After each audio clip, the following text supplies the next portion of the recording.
Hello everyone, welcome back to Inspiring Education Plus. Today we will move further and start our level number 2. First topic of level number 2 is single digit, single rod additions. Let's understand how to do a single digit as in first rod additions. Let's start. Before doing anything, we need to observe our abacus and clean it. This is the clean abacus. Now let's start doing first rod additions. First it is 1. So 1 plus 1 and plus 1. This represents 3. So our answer what we will get is 3. Let's do further. Before doing, always clean the abacus. Now number 2. 1 and 2 plus 1 plus 1. This represents number 4. So our answer will be number 4.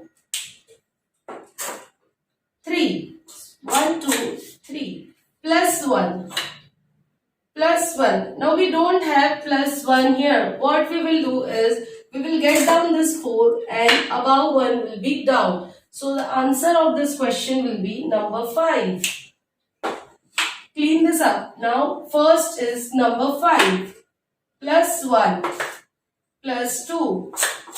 This represents 8. 5, 6, 7, 8. Our answer for this question is 8. I'll just do it again. 5 plus 1 plus 2. This represents 8. 5, 6, 7, 8. Our answer is number 8. I hope first rod addition is very much clear to you. Without any doubt, you are clear with the concept of counting from 0 till 100 and addition of single rod. I hope it is clear. Practice all the given sums in the worksheet with the abacus kit only. I hope it is clear. Thank you so much for watching.